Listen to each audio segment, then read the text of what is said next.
V Badaga ಗ್ರಾಮದಲ್ಲಿ December 4ರಿಂದ 8ರವರೆಗೆ ನಡೆಯಬೇಕಿದ್ದ 3ನೇ ವರ್ಷದ ಕೊಡವ ಕುಟುಂಬಗಳ ನಡುವಿನ ಹೈ ಪ್ಲೇಯರ್ಸ್ ಕಪ್ 2024 ಹಾಕಿ ಪಂದ್ಯಾವಳಿಯನ್ನು ಮಳೆಯ ಕಾರಣದಿಂದ ಮುಂದೂಡಲಾಗಿದೆ ಎಂದು ಹೈ ಪ್ಲೇಯರ್ಸ್ ಅಧ್ಯಕ್ಷ ಅಮ್ಮಣಿ ಚಂಡ ರಂಜು ಪೂಣಚ್ಚ ತಿಳಿಸಿದ್ದಾರೆ.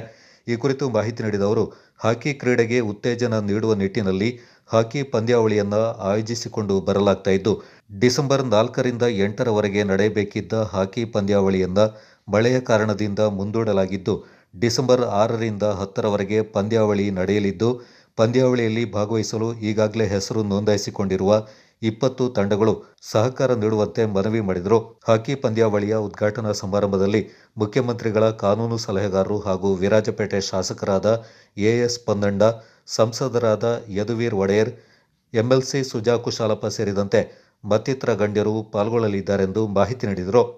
ಕೊಡಗು ಚಾನಲ್ ವರದಿ ಚಂಪಾ ಗಗನ, ಪೊನ್ನಂಪೇಟೆ. ಹೈ ಪ್ಲೇಯರ್ ಸಂಸ್ಥೆ ಕೊಡಗಿನಲ್ಲಿ ಹಾಕಿ ಇನ್ನಷ್ಟು ಬೆಳೀಬೇಕು. ಪ್ರತಿ ಗ್ರಾಮದಲ್ಲಿ, ಗ್ರಾಮ ಮಟ್ಟದಲ್ಲಿಯೂ ಹಾಕಿ ಪಂದ್ಯಾಟ ನಡೆಸ್ಕೊಂಡು ಯುವಕರಿಗೆ ಹಾಕಿಯ ಬಗ್ಗೆ ಇಂಟ್ರೆಸ್ಟ್ ಆಗಬೇಕಂತ ಆಸಕ್ತಿ ಬರಲಿ ಅಂತ ನಾವು ಈ ಸಂಸ್ಥೆನ ಸ್ಥಾಪಿಸಿದ್ದೀವಿ. ಇವತ್ತು ಈ ವರ್ಷ 3ನೇ ಅವಧಿಗೆ ನಾವು ಹೈ ಪ್ಲೇಯರ್ಸ್ ಹಾಕಿ ಸಂಸ್ಥೆ 2024ರಲ್ಲಿ ಪಂದ್ಯಾಟವನ್ನು ಆಯೋಜಿಸಿದ್ದೀವಿ.